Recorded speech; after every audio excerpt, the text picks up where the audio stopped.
김천시 앞호읍 국사일리. 이곳 노인장에서 어르신들을 만나보았습니다.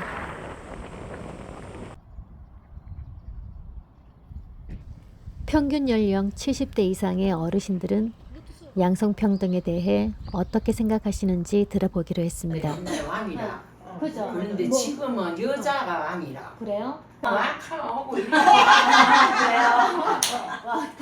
어때요? 평등해졌는 게 아니고 남자가 왕이에요. 여자가 왕이라. 여자가 왕이에요? 왕이야. 아, 그 여자들이 여자들은 아이가 어르신들은 남성 중심의 사회가 일찌감치 변화했을 뿐 아니라 여자가 왕이다라는 표현을 쓰며 여성 중심의 사회가 되었음을 피력하셨습니다. 이해를 하고. 저는 옛날에는 며느리 시어머니하고 차별이 많은데 지금은 맞아요. 더러 며느리가 네. 시어머니 되고 그래요? 왕이다. 시어머니가 갑자기 이야기가 고부관계로 이어집니다. 어느 누구 할 것 없이 고부관계가 시어머니가 며느리의 눈치를 보는 시대로 변해 있음에 시대를 따라야 한다는 이야기로 흘러갑니다. 내 청소해야 되고 화장실에 민들이 온다 하면 그렇다 할게. 그런 느낌 들죠? 요새는 남자가 많이 해야 돼요. 남자가 다 해야 돼요. 옛날 시선도 크게 없나요? 혹시 주위에서 아 요새도 남자 여자 좀 차별해가지고 이런 거 있구나 이런 거 없어요? 뭐 일하는 데나 뭐 양성평등의 사각지대는 없는지 차별적인 시선이 여전한지 꼬치꼬치 묻는 물음에 단호히 대답합니다. 여자애도 남자가 와서 같이 하고 둘이 다 해야 돼. 같이 할게. 여자가 할 일 남자가 같이 하고 남자가 할 일 여자가 같이 하고 다 같이. 그게 맞죠? 그게 이제 옛날에는 안 늘 없고. 옛날에 오면 뭐 남자들은 밖에 나가 싹지고 나고 여자들 뭐든지 다 하고 뭐 이런 거 했는데 요새는 뭐 그래도 청소. 의외입니다. 나이에 상관없이 어르신들 역시 그러한 평등한 시선이 필요하고 실제로도 당연한 것으로 받아들이고 있다는 사실. 매스컴을 비롯한 디지털 매체를 통한 인식의 변화가 실생활까지 이어지고 있다는 사실. 들여다보아야 할 문제이지만 어르신들 역시 그러한 변화를 몸소 받아들이고 인정한다는 것은 분명한 사실인 듯 합니다. 그래서 바람직한 문화가 된 거다, 그죠? 아, 네, 오늘 인터뷰 너무 감사합니다. 다들 박수.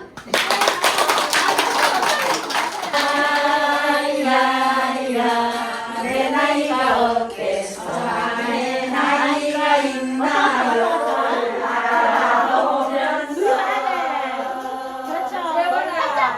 평등에 대해서 아까 선생님께서 말씀하신 것처럼 굉장히 많이 알고 있어요.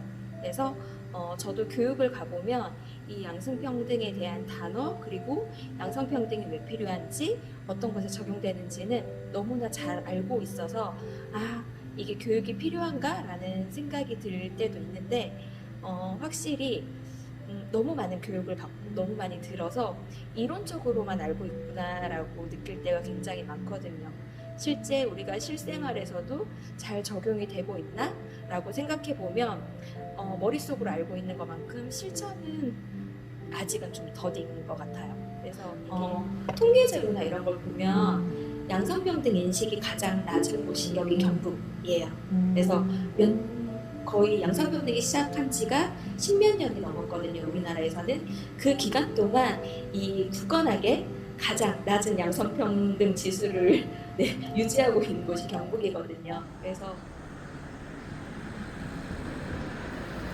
양성평등의 또 다른 목소리를 들어보고자 김천시 구성면의 카페를 찾았습니다. 우리가 양성평등을 여성의 입장에서 들여다보고 있다면 남성의 입장에서는 어떠한지. 조카가 차를 렌트해가지고 여자 2명, 남자 2명 여행을 갔어. 근데 이제 간단한 접촉사고가 난 거예요. 그래가지고 비용을 처리를 해야 되잖아. 근데 이제 여자애들을 뺄 것이냐, 여자애들도 n분의 1을 할 것이냐 이런 얘기를 했는데 이제 우리 남동생이 여자니까 빼줘라. 그러니까 이제 가더러 뭐 똑같은데 뭐 왜 같이 여행 갔고 같이 차를 탔는데 왜 걔들은 왜 빼주냐, 다 n분의 1 해야 된다. 근데 이제 또 우리들 나이 때는 빼줘야 된다. 여자니까 이런 게 이제 똑같이 여행 같고 똑같은 그건데 왜 여자라고 빼주냐. 그런 건 사람들의 가치관이나 생각의 차이에 의해서도 양성평등이 필요한 사람. 어떤 돈이라는 비용의 그 분담을 하는 경계에서 남자가 전담해야 될 것인가? 아니야, 우리도 같이 있기 때문에 공동체의 책임, 내가 그 책임을 공평하게 줄 것인가? 그렇지 않으면은 어떤 그들의 시각에서도 생각해 봐야 하는 문제임에 이야기의 초점이 맞춰졌습니다. 양성평등이란 말이 처음 나왔을 때는 어떤 여권 신장의 어떤 그런 맥락으로 조금 접근한 것 같은데, 제가 보기에는 최근에는 남자들도 양성평등에 대해서 이야기를 할 것이 많다는 생각이 듭니다. 옛날에는 그냥 고유한 어떤 남성의 업무를 했다면 지금은 사회생활 더불어서 공동 육아를 한다든가 뭐 이런 또 가정에 있는 전반적으로 참여를 많이 하는 거죠. 그렇게 봤을 때 기존의 우리 여자들이 양성평등의 목소리를 내는 것과 지금 현재의 남자들이 양성평등의 목소리를 내는 것도 우리가 한 번은 되짚어 봐야 된다고 생각을 합니다.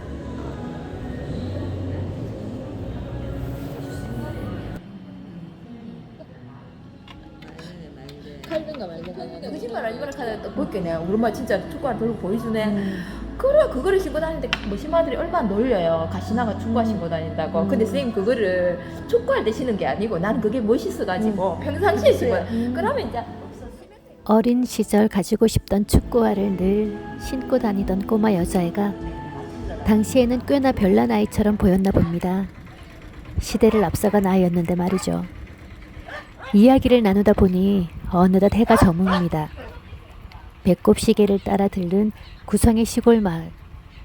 외진 곳에 자리한 이곳 가게는 주인장의 손길을 탄 정원이 소담스럽습니다.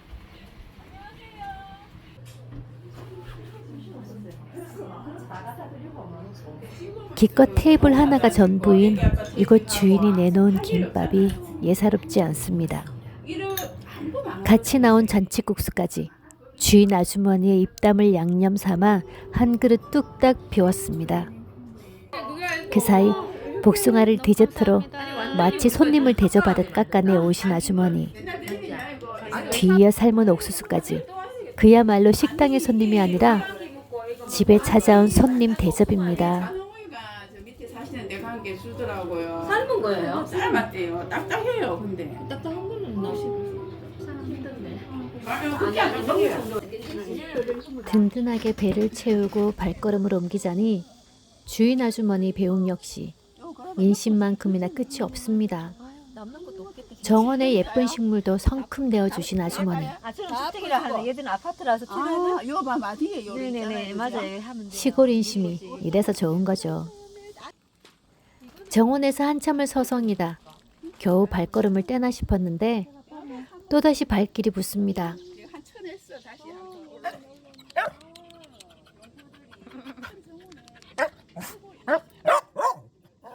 분명히 배만 채우러 들렀는데 양손 가득.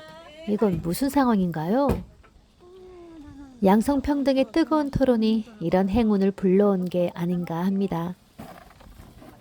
그래서 이게 내가 그냥 알고만 있는 거 말고 실제 실천으로 어떻게 갈 수 있을지에 대한 논의가 좀 필요한 시점이라고 보여지거든요.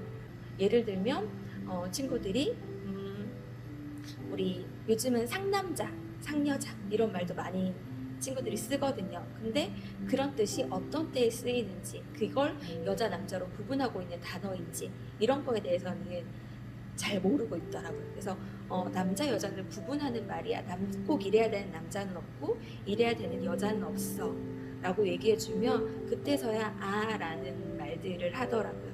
그래서 이게 아직까지는 필요하다라고 느끼는 거는 우리가 일상으로 받아들이는 순간 그때가 되면 필요 없어질지라도 아직은 좀 필요하다라고 느껴집니다.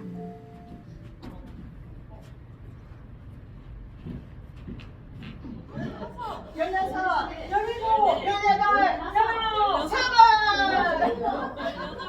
21, 22, 15 양성평등이라는 것은 어쨌든 사람이 살아가는 그 공존해가면서 살아가는 그 시간까지는 계속적으로 대두되어야 될 그런 주제고, 옛날에는 뭐 여자가 할 일이 따로 있고 남자가 할 일이 따로 있고 이렇게 구분을 확실하게 이제 지었잖아요.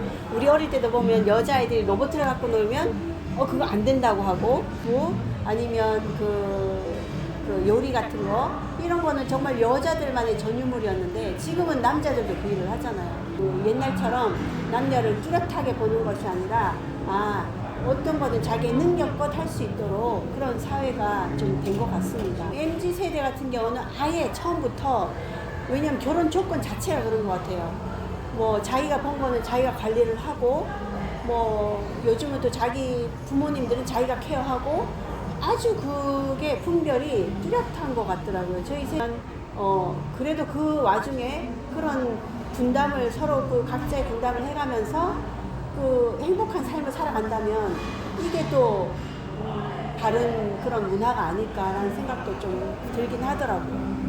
이제 학교에서도 양성평등 교육을 시키고 있고, 영화, 연극, 뭐 이런 여러 가지 그런 문화를 통해서 이런 것들을 같이 소통하고 나눌 수 있는 그런 기회가 많이 주어진다면 그 우리의 사고도 많이 확장이 되고 그런 좀 평등하게 살아갈 수 있는 사회가 되지 않을까 생각이 됩니다.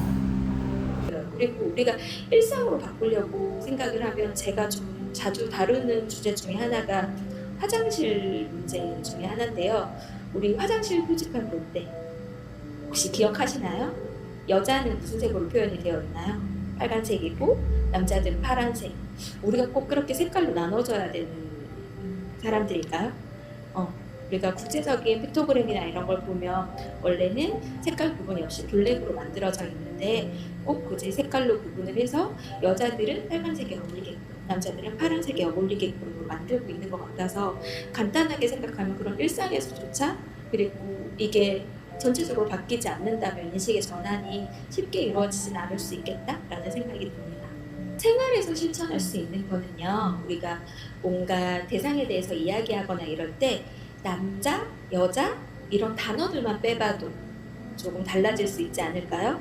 약간 활발하고 개구진 친구를 봤을 때 남자라서 그래, 뭐 여자라서 그래 이런 말보다는 저 친구는 그래, 그 아이의 이름을 대면서 얘기할 수 있는 것들, 그런 단어적인 것들 하나만 바꿔도 조금 생각을 달리할 수 있을 것 같아요.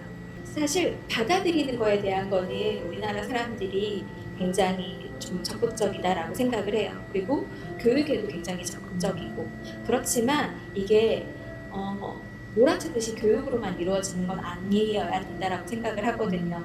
예를 들면 우리가 의무교육, 4대 교육이잖아요. 성폭력 이런 교육들, 의무교육으로 매년 듣고는 있어요. 듣고는 있지만 실질적으로 이론적으로 너무 알고 있고 반복되는 강의들을 계속 듣기 때문에 내가 그걸 받아들이고 있나?